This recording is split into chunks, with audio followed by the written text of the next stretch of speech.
الرجیم بسم اللہ الرحمن الرحیم انک لا تہدی من احببت ولکن اللہ یہدی من یشاء وہو اعلم بالمہتدین وقالوا ان نتبع الہدی معک نتخطف من ارضنا اولم نمکن لهم حرما آمنا یجبی الیہ ثمرات کل شیء رزقا من لدنا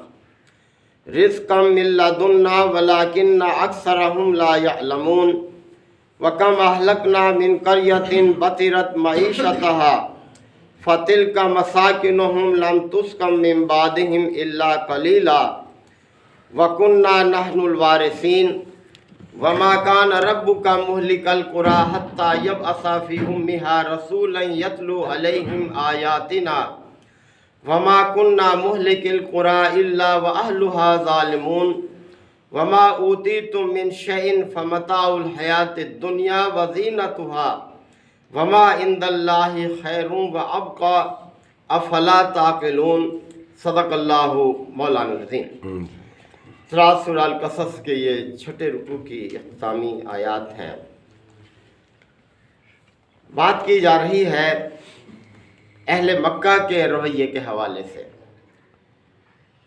کہ جو اپنی معیشت پر بڑا ناز کرتے تھے، اپنے حسب نسب پر ناز کرتے تھے، اور اس بات پر کہ انہیں پورے عرب میں ایک عزت حاصل تھی۔ ہر طرف سے لوگ خانہ کعبہ کی زیارت کے لیے آتے تھے۔ یہ چونکہ خانہ کعبہ کے مجاور تھے، حاجیوں کی دیکھ بھال کرتے تھے، انہیں پانی پلاتے تھے، ان کو رہائش دیتے تھے، تو ان کی بڑی عزت تھی۔ اس بنیاد پر ان کی معیشت، کاروبار چلتا تھا، اور آج تک یہ سلسلہ جاری ہے کہ کتنا کاروبار اس بنیاد پر وہاں ہے کہ لوگ دنیا کے کونے کونے سے اس طرف کھینچے چلے آتے ہیں۔ تو یہ لوگ نبی کریم صلی اللہ علیہ وسلم کی دعوت کو ماننے سے کترا رہے تھے۔ نہ صرف کترا رہے تھے بلکہ طرح طرح سے مخالفت کر رہے تھے، مزاحمت پیش کر رہے تھے۔ تو انہیں احساس دلایا، پچھلے آیات میں یہ بات گزر چکی کہ دیکھو تمہارے گھر میں اللہ تعالیٰ نے چشمہ رحمت جاری کیا ہوا ہے، تم بے فیض ہو، اس سے کوئی فائدہ نہیں اٹھا رہے، منہ موڑ رہے ہو۔ جبکہ دیکھو کتنی دور سے، سمندر پار سے، حبشہ سے عیسائیوں کو یہ توفیق ہوئی کہ وہ آئے اور انہوں نے دین اسلام قبول کر لیا۔ تو کیا ہے تمہارا، یہ کیا رویہ ہے تمہارا، کس چیز پر تم ناز کرتے ہو؟ کیا یہ ہمیشہ رہنے والی دولت ہے جس پر تم اترا رہے ہو؟ اور ایک اور پہلو جو اس میں بیان کیا گیا، نبی کریم صلی اللہ علیہ وسلم اس بات پر بہت رنجیدہ رہتے تھے کہ یہ لوگ اسلام قبول کیوں نہیں کرتے۔ اس لیے کہ اکثر کوئی رشتہ دار، کوئی دوست، کوئی احباب، تعلق داری سب سے تھی، مکہ کی ایک محدود سی آبادی تھی۔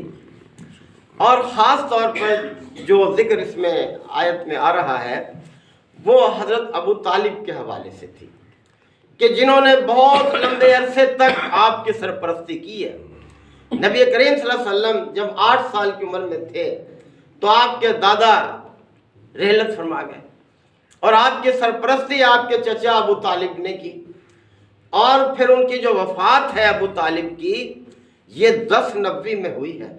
10 نبوی یعنی جب مدینہ میں، مکہ میں آپ کو اللہ کے دین کو پہنچاتے ہوئے 10 سال گزر چکے تھے، اور آپ شیب ابی طالب سے رہائی آپ نے پائی تھی، تو 2 بڑے صدموں کا آپ کو سامنا کرنا پڑا، ایک ابو طالب کی وفات اور دوسرے آپ کی اہلیہ محترمہ حضرت خدیجہ الکبریٰ کی وفات، کہ جنہوں نے کس طرح سے دیکھیں آپ کو شروع سے بڑا سہارا دیا، بڑی ہمت دلائی آپ کو۔ جب آپ پہلی وحی کے موقع پر جب گھبرائے ہوئے گھر تشریف لائے تھے تو انہوں نے کس طرح سے آپ کو تسلی دی، آپ کو یہی کہا کہ آپ غریبوں کی مدد کرتے ہیں، بیواؤں کا سہارا ہیں، یتیموں کی آپ کفالت کرتے ہیں، بھلا آپ کا رب آپ کو ضائع کر دے گا؟ ایسا نہیں ہوگا۔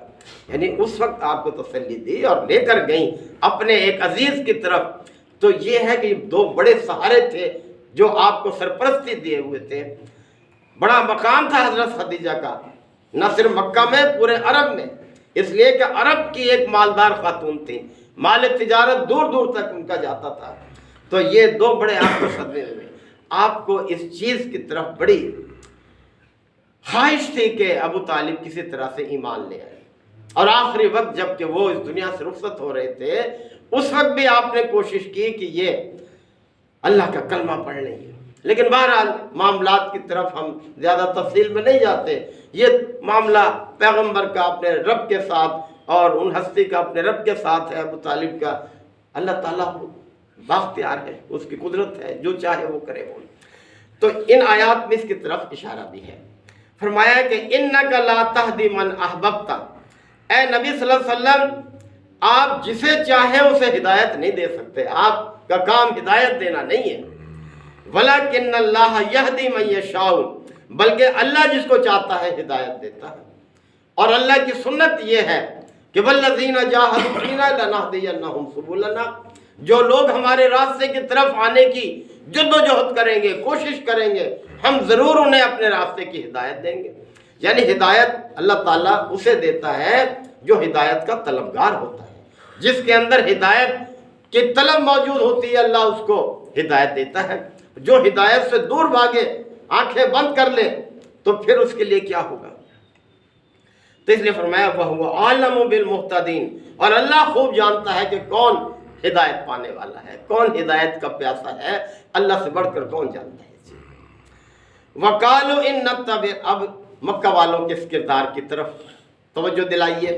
وَقَالُوا إِن نَتَّبِعِ الْهُدَى، یہ مکہ کے لوگ کہتے ہیں کہ اگر ہم اس ہدایت کی پیروی اختیار کر لیں، ماں کا ہے پیغمبر تیرے ساتھ اگر ہم اس ہدایت کو اختیار کر لیں، نُتَخَطَّفْ مِنْ أَرْضِنَا، تو ہم تو اپنی سرزمین سے اچک لیے جائیں گے.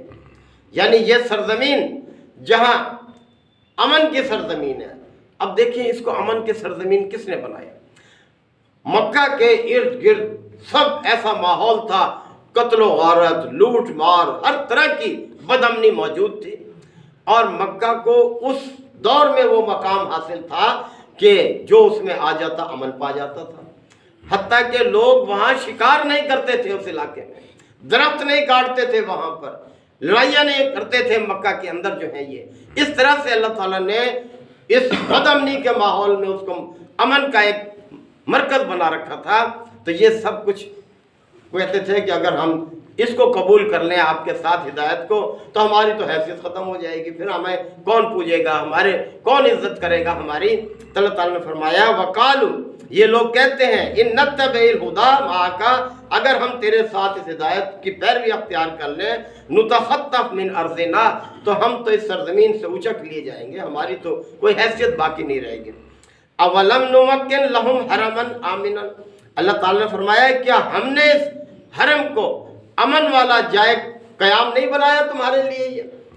یہ اس ماحول میں امن کی جگہ ہے یہ، اور تم وہاں رہتے ہو. یجبا الیہ ثمرات کل شیء رزقا من لدن، اور ہماری طرف سے یہ جو رزق ہے تمہارے لیے، یہ ثمرات ہر طرف سے کھینچے چلے آتے ہیں. ہم سب جو بھی وہاں گئے ہیں دیکھا ہے اس چیز کو، ہر طرح کا پھل دنیا کا وہاں موجود ہے، کبھی کم نہیں ہونے پاتا. یہ سب کیا ہے؟ تو اللہ تعالیٰ فرما رہے ہیں کہ یجبا الیہ ثمرات کل شیء، ہر طرح کے ثمرات اس کی طرف کھینچے چلے آتے ہیں. رزقا من لدنا، جو ہماری طرف سے رزق کے طور پر ہیں تمہارے لیے. ولیکن اکثرہم لا یعلمون، لیکن اکثر لوگ اس چیز پر دھیان نہیں دیتے، غور نہیں کرتے، اس کو جانتے نہیں ہیں کہ یہ سب کوئی اپنے آپ تو نہیں ہو رہا، کسی ہستی نے اس کو یہ مکان دیا ہے جس کی وجہ سے یہ سب کچھ ہو رہا ہے وہاں. وَكَمْ أَهْلَكْنَا مِنْ قَرْيَةٍ بَطِرَتْ، اور پھر توجہ دلائی اس انداز میں. تم کہتے ہو کہ ہم ہدایت کو قبول کر لیں تو ہماری حیثیت ختم ہو جائے گی.